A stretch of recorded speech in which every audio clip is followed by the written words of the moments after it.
ticklish business any way you look at it. Come on, we'll stick together.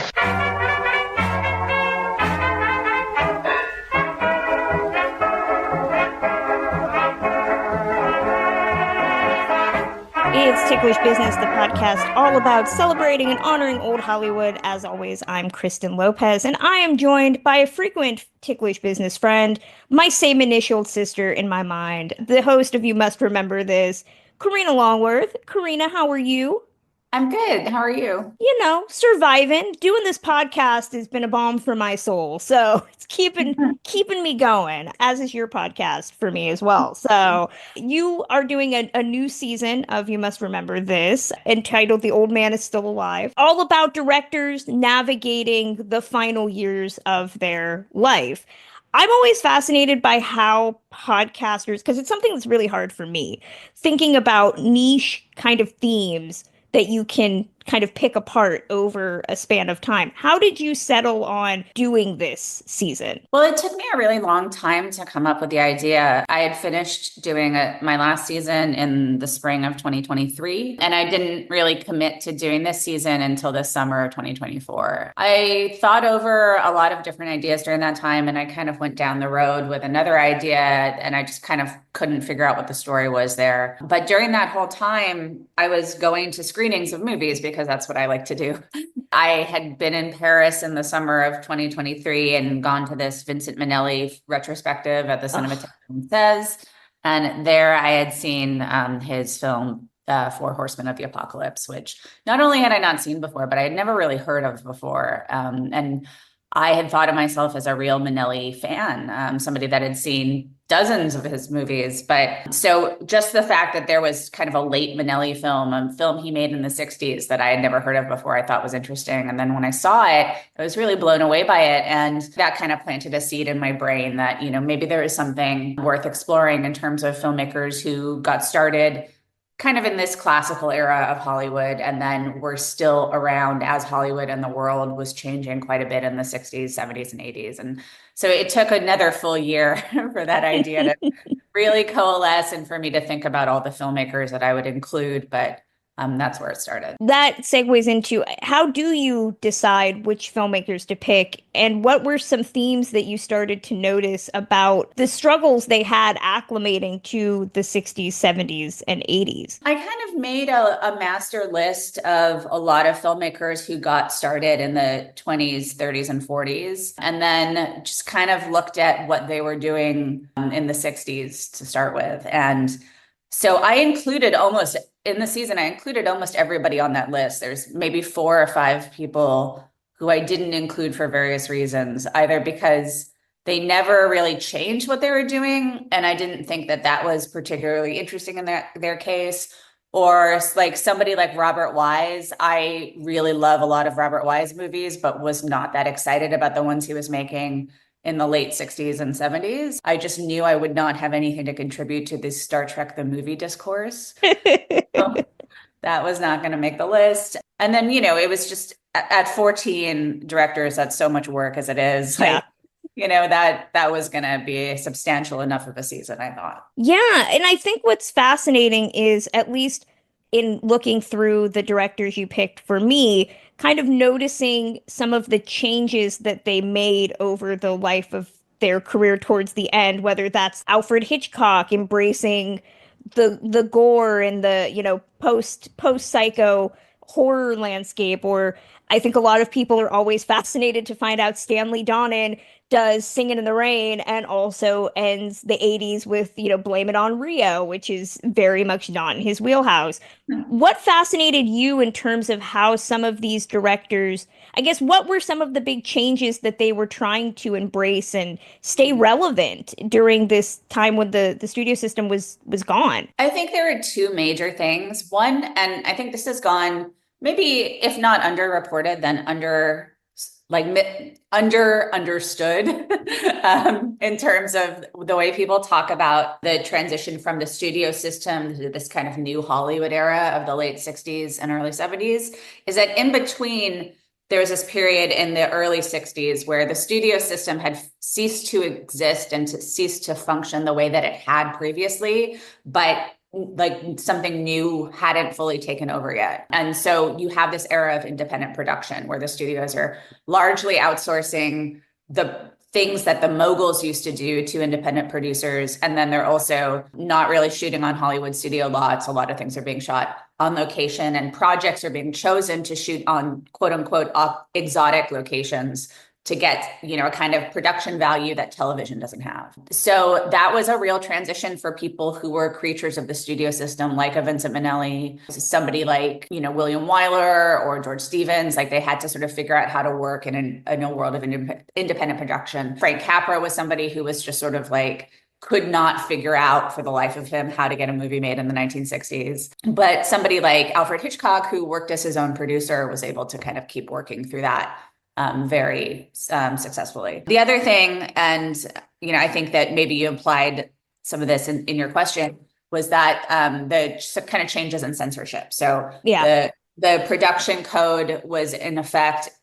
Technically, it was fully in effect until 1968, but it was weakened throughout the decade before that. And Otto Preminger, who's one of the topics of the season, he did a lot in the 1950s to start weakening it.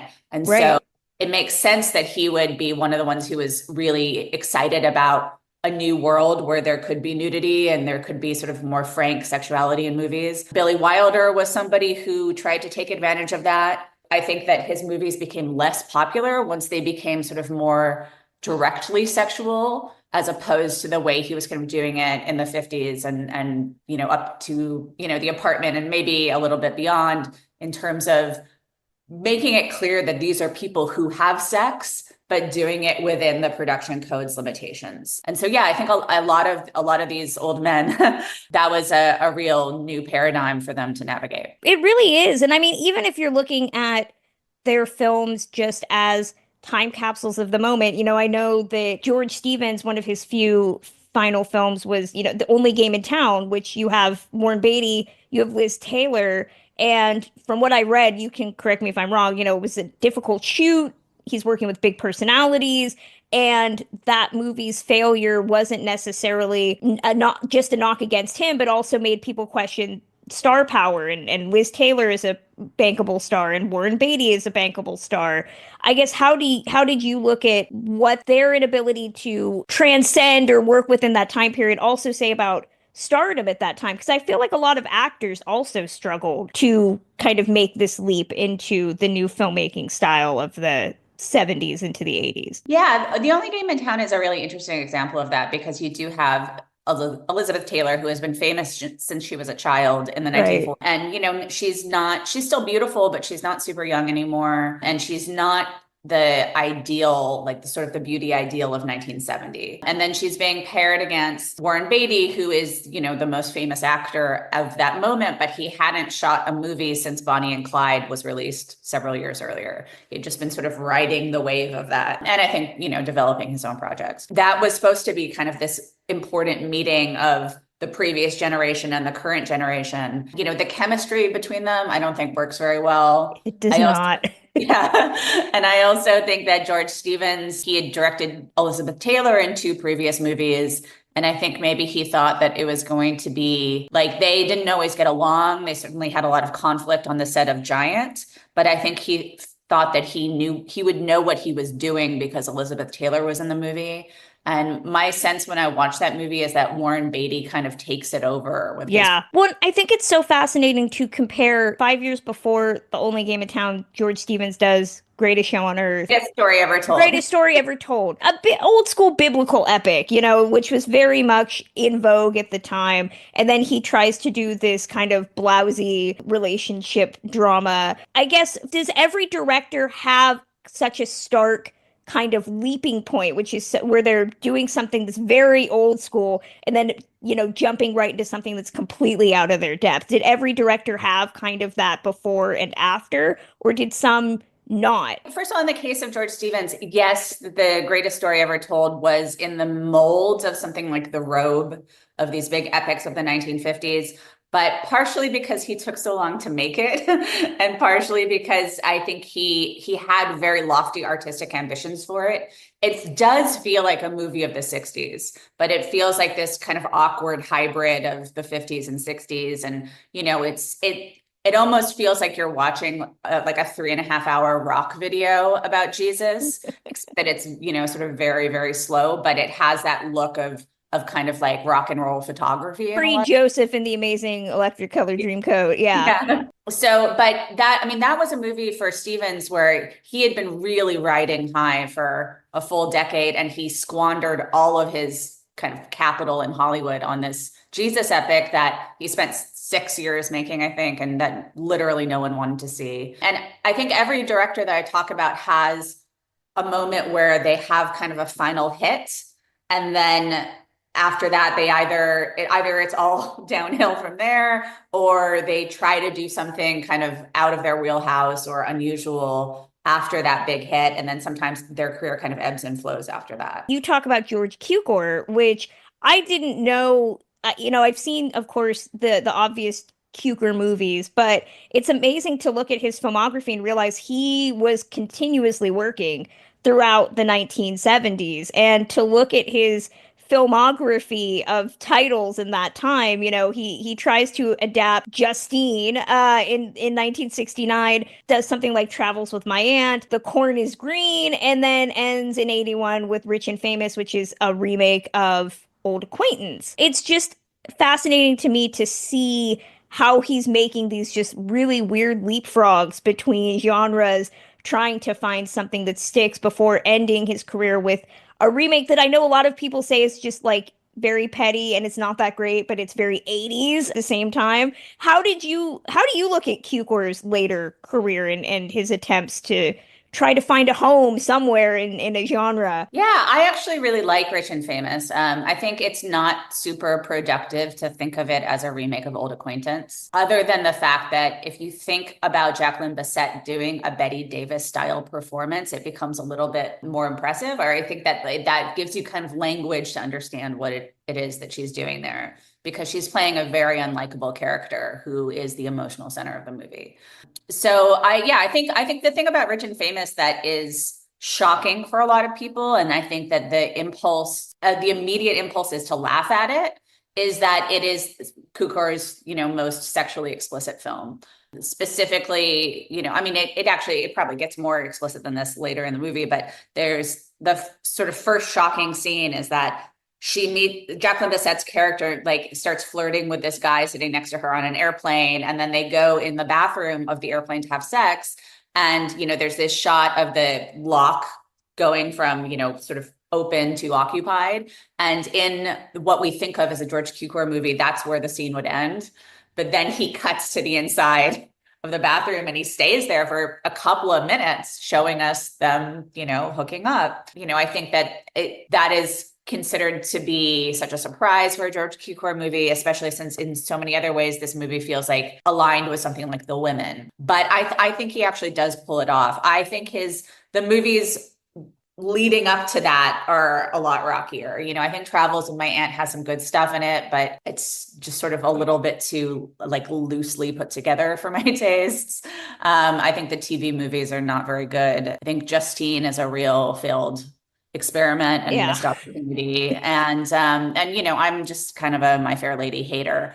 But My Fair Lady, I feel seen right now as somebody that just does not get the love for that one. Yeah, but that was certainly his massive hit of the 60s that kind of allowed him to keep going for a while. But he really did have a hard time financially the last 5 or 6 years of his life, because the offers weren't coming in as rapidly as they had in the past. And he was somebody who loved to live lavishly. He spent a lot of money on things like first editions and art and things like that. And then he found himself with no money coming in, and he had to slowly sell off these possessions that he really cared about and really loved and helped him understand who he was.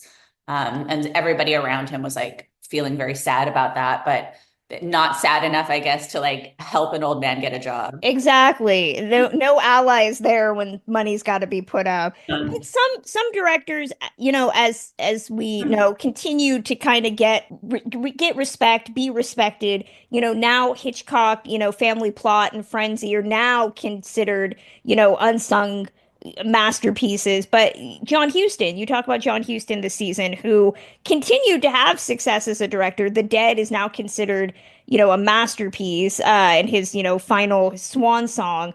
What did a director have? What was there an alchemy to a director maintaining success during this transition period? Well, Houston actually had a really low point with the critics in the 60s. I read, it was really interesting for me to go and read the way he was being written about, from about 1961 to 1975, because it was just, about a decade and a half of, why is this guy still trying? He's, he had 10 good years as a filmmaker, and it's just been disaster after disaster after this. It was cute when he was a young man, but now it's not cute anymore. And then he really won the critics back in the 70s with Fat City to begin with, and then The Man Who Would Be King.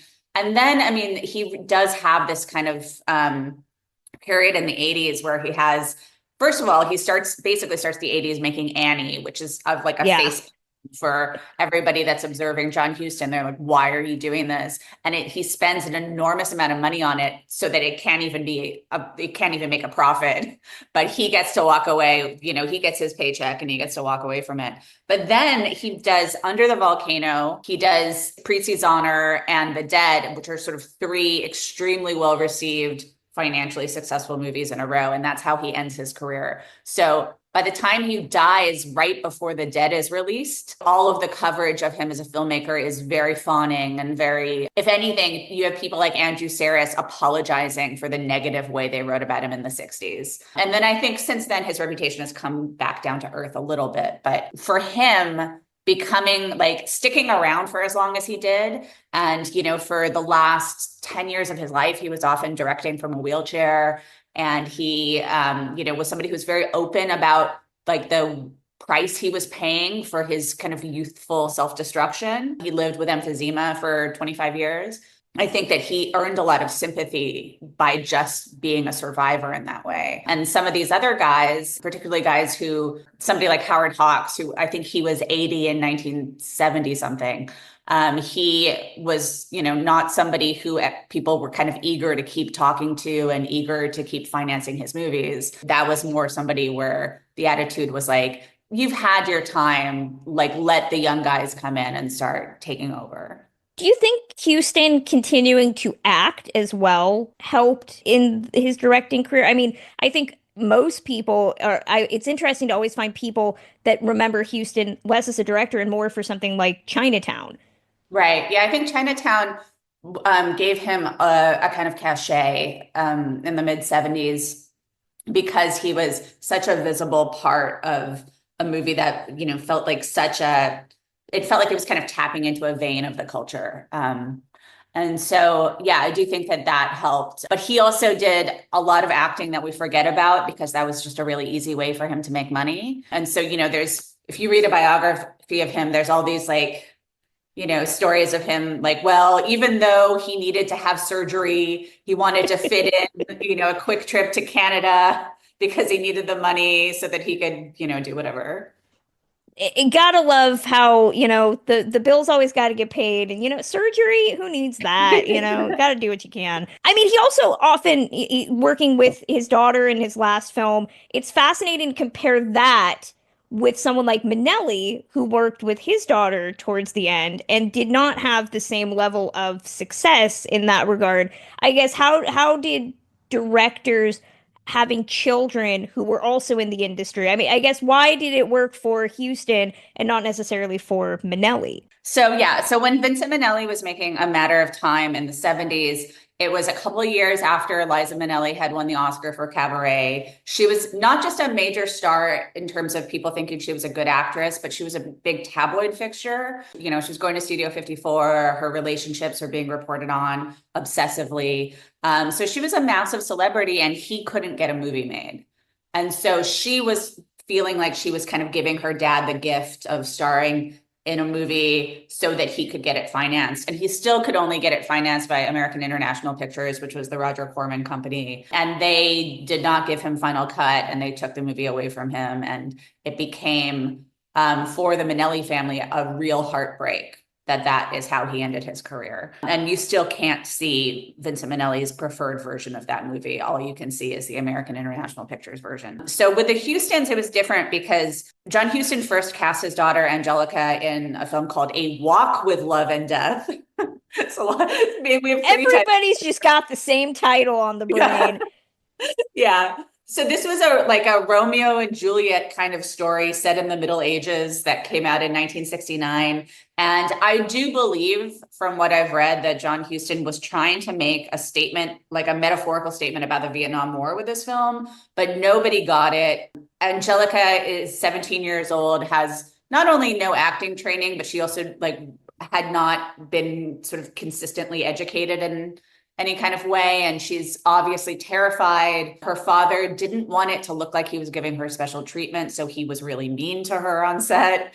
And so I actually think the movie is kind of good and much better than its reputation, but it was a real disaster in 1969. And Angelica didn't even act again for many years. She became a top model, and then she was involved with Jack Nicholson for a long time. And she just kind of slowly worked. She was always famous, but it took her a while to kind of work her way back into acting. And so when her dad cast her in Prizzi's Honor in the mid-'80s, she didn't have an agent. She couldn't get any agency to return her calls. She still had not really put together an acting career on her own terms. There's just something really magic about the pairing of actress with role in that film. She's not the lead.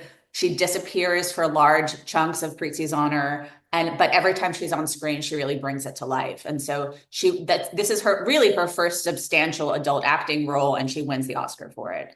And so that launches her to the place where Liza Minnelli was when her dad was casting her. And that's how they're sort of able to do The Dead together as a family.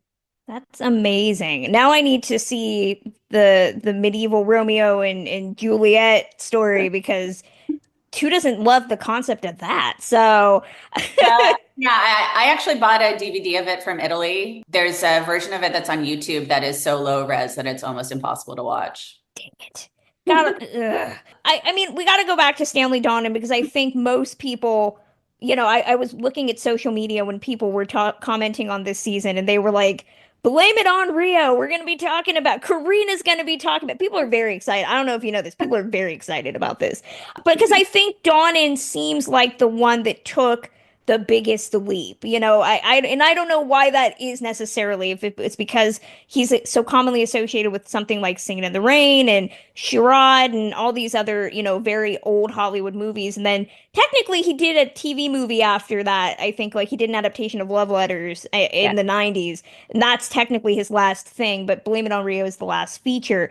Is it fair to say that he is the director that takes the biggest leap from where he started to where he ended? Or what do you think it is about Donen directing that film that makes people so fascinated by it? About Blame It on Rio specifically? I think, I don't know. People are just really excited to hear you deconstruct Donen in that film. Yeah, well, I think it's an unfortunate final theatrical feature, because it is in so many ways. I mean, I don't know, in the podcast episode, which came out today, I call it a titty film.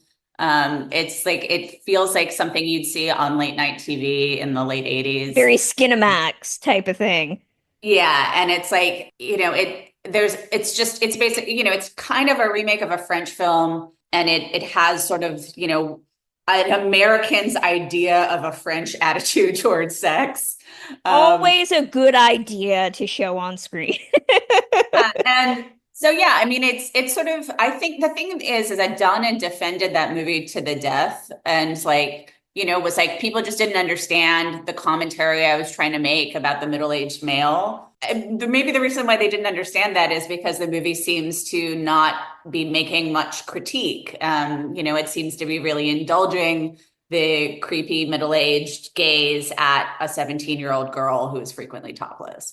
So yeah, that's it's not the best way to end a career. And I think even though he did defend it, there was a vibe of he doth protest too much, especially since he didn't ever intend it to be his last movie. and he was still trying to get movies made for the next 20 something years. Just nobody would let him make a theatrical movie again. And so there is kind of a bittersweet, even it's, you can't help but make fun of Blame It on Rio, but there's also something bittersweet to it. And I mean, I think that some of his later movies that are quite maligned are not worthy of the hate that they get. I mean, I really like Lucky Lady a lot, which is another movie that is almost impossible to see. You have to order an out-of-print DVD or watch a stream of it, and like basically an illegal stream of it. I think it's a shame because the production design and costume design are really gorgeous, and it's just like it's a movie where the production of it was a huge mess, and it was reported about in not just gossip columns, but the LA Times, calendar section as being a disaster before anybody saw it. And so it didn't really have a chance with critics, but today I think you can see it as a forerunner of something like Romancing the Stone, of these sort of like high concept adventure romance comedies of the 80s. Except this one has a 2-boy, 1-girl throuple. And there is like a sort of post-coital threesome scene. And what the thing for me that's really exciting about it is that it's the mid-70s, and like there's no like weird gay panic in it at all. These guys are just kind of fine being naked in bed together. I'm adding this to you're just giving me more things to add to my watch pile. I mean, you've brought this up a couple of times. The studios were not giving these directors money often to finance, passion projects or really continue to work in the industry. How much culpability does the studio have at this time in terms of, pretty much saying to these directors that had made Hollywood what it was, your time's past, go and do what you need to do. I guess how much ownership do they have in the failure of some of these directors, or at least the lack of support and lack of allyship for directors that had made Hollywood Hollywood? Yeah, I think you definitely see that with some of the earlier stories in the season, somebody like Frank Capra or Fritz Lang, who were kind of sent into exile at a certain point. And then, John Ford and Howard Hawks both they felt demoralized by the fact that the only things they could get financed at the end were Westerns. They felt ready to kind of try new things, but it became harder and harder to get financing and to get anybody to sort of support them in that way.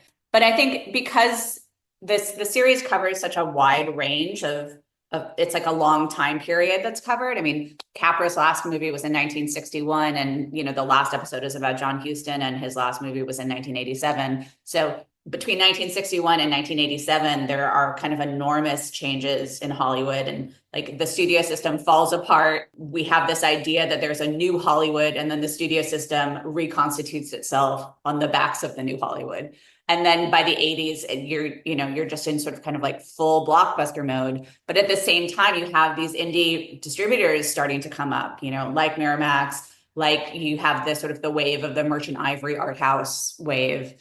So by the time Houston dies in 1987, you're almost starting to see like a new alternative to the studio system again happening. So yeah, I think that each director kind of deals with things in a different way based on where they fall on that timeline.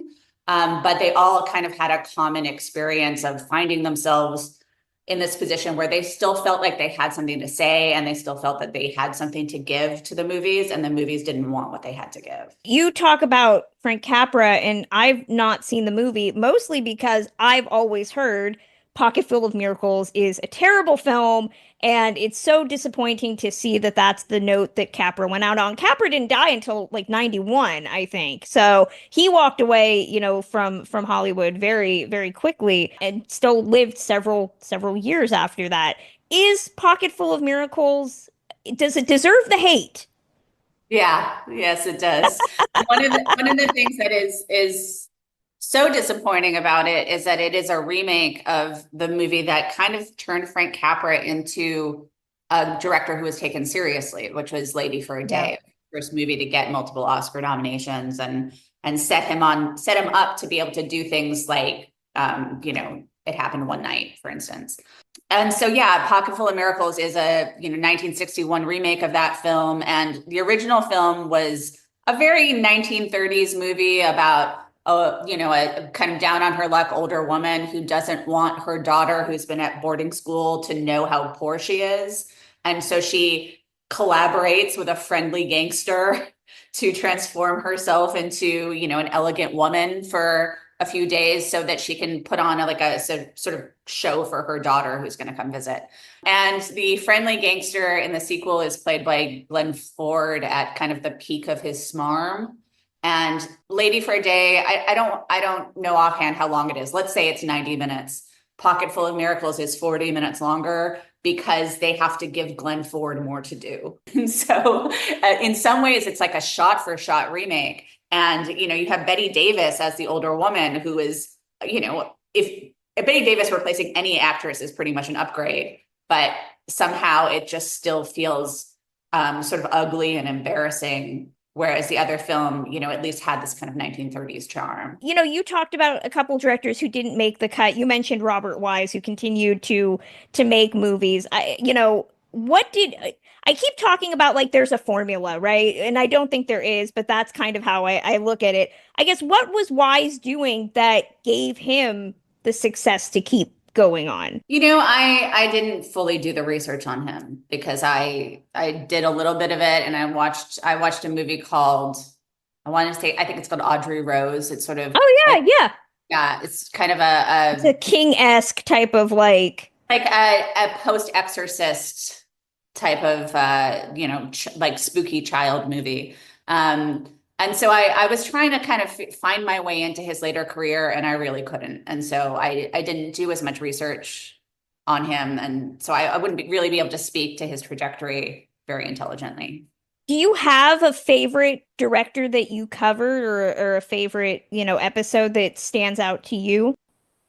Well, I think that the story that I feel kind of most personally passionate about is Vincent Minnelli's. Mostly because I do think that Four Horsemen of the Apocalypse is, if people listening to the podcast are going to watch one movie that they haven't seen that I talk about, I want it to be that.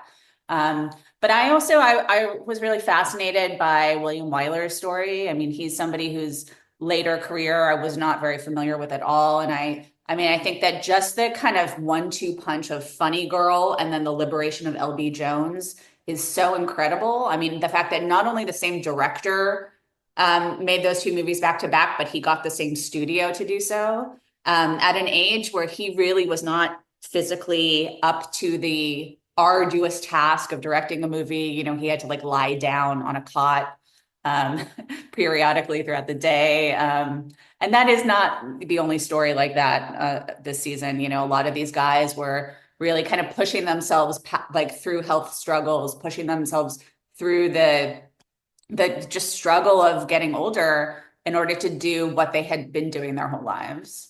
It really is, and again, not having listened to the full season yet, it sounds like that push to keep creating. We talk about, creation and art being something that everybody starves for their art, right? And a lot of these directors we're literally, struggling to, just function day to day and continue to create art. Well, like Otto Preminger is somebody, who was working, I think his last movie came out in 1980. And, there's some speculation amongst his family that like perhaps he already like was dealing with something like Alzheimer's.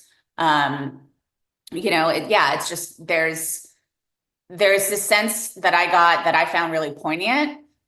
Even when the movies are not very good, of just these men don't know who they are if they're not making them. Exactly. Yeah. And I mean, you look at you mentioned Wyler, someone who makes Funny Girl, but then when they do Funny Lady, which is directed by Herbert Ross, that doesn't work as well for a variety of problems. But, it's fascinating to see even just putting a different director into a sequel, how that changes. Not that I think Funny Lady would be any better if Wyler had done it, but it's interesting to think about. I think Barbara Streisand thought it would have been. I mean, there's a lot of the Funny Lady discourse is just hilarious. I mean, we talked about, My Fair Lady. I have to ask, I'm an Annie hater. I know I shouldn't say that because there's a generation of people that love Houston's Annie. I am not one of them. I don't know, maybe because I saw the Disney version before, But what do you think about Annie? Because I think Annie is often the example of like a director of substance, like Houston going totally commercial. Yeah, there's some really funny stories about the making of Annie, and I'm excited for everybody to hear the episode in which I talk about it. When I was a kid, I was born in 1980. So Annie was on television all the time. And as a kid, was just like, oh, what is this movie? This movie is for babies. And I would just change the channel every time it would come on. And then, I'm a completist. So I get, age 44, writing about John Huston. I was like, I must watch it from beginning to end. And I was actually surprised at like how much of it I, if not enjoyed, respected. I think that Carol Burnett's performance is over-modulated. And it pains me to say that I don't think that she's the most successful aspect of it. I do think that some of the camera work and choreography are really spectacular, and that they, it's almost like watching like Beauty and the Beast or The Little Mermaid. Like it's like watching one of these Disney, like late Disney hand-drawn animated films that would come out 5, 6, 7 years later, but seeing it in live action with Anne Ryan-King dancing, And so you have this feeling that the camera could do anything, like when you watch that movie. And I think exactly. And Huston hadn't directed a musical prior to this, if memory serves. I could be wrong. No, yes. Well, he directed Moulin Rouge, which is not really a musical, but does have dance sequences. Yeah. So, I mean, if anything, it's always interesting to answer the question of like, what would a John Huston musical look like? So I don't know. Maybe I'll give Annie another try. Maybe I wasn't in the right headspace for it, but I remember watching it, and I think I was thrown more by the fact the Disney version, directed by Rob Marshall, is set at Christmas. This is set in the summer. So I was just like, why? Why is it? And I know that there was a reason they couldn't snow and all of that, but I was just like, it's not a Christmas movie, and now I'm just very put off. It's a summer movie. I don't want this. Well, I haven't seen that version. At the end, does Miss Hannigan ride in on an elephant? No. So that might be the reason that John Huston's version has to be in the summer. I mean, the Rob Marshall one's very interesting. I mean, Kathy Bates plays Miss Hannigan.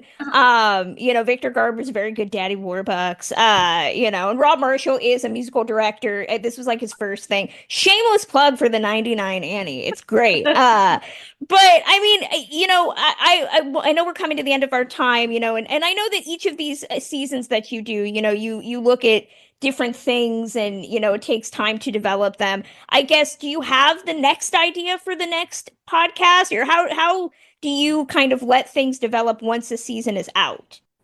So I do have an idea for a long season that I want to do, but because of some things going on in my life, I won't be able to do that next.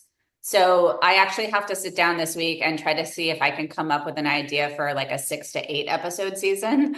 And I do have an idea that's been kind of in the back of my head for a long time, but I need to just kind of sketch it out. But there will be new episodes of some kind in 2026.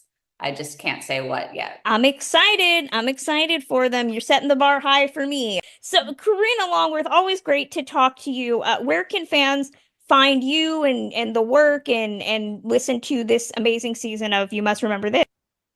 You can find You Must Remember This on all the podcast platforms. And we have a Patreon, which is patreon.com/Karina Longworth, where there's bonus stuff. There's kind of like previews of new episodes. And when I'm not making podcasts, I'll write there about the movies that I'm watching. And so you can kind of get a little glimpse into my research process.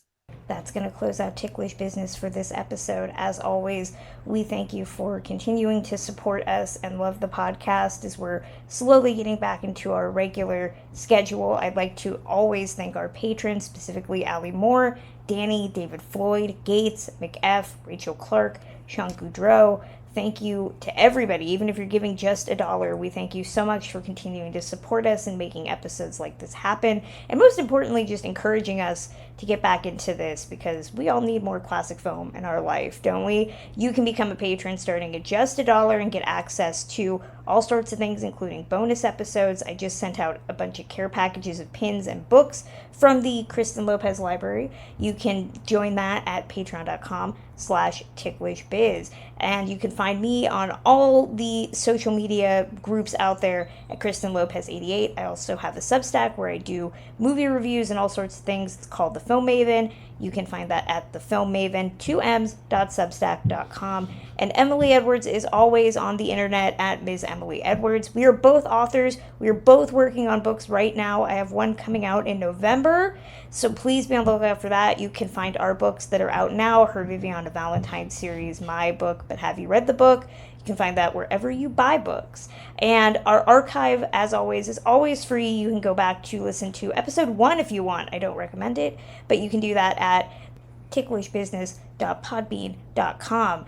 We are going to be doing a great theme starting next month. It's our international month, and in the past we've gone to different countries over different episodes, but this year we are actually going to be sticking to one country and specifically one director. We're going to be honoring the work of Akira Kurosawa, and we are going to be kicking things off with a look at 1954's Seven Samurai. Till then,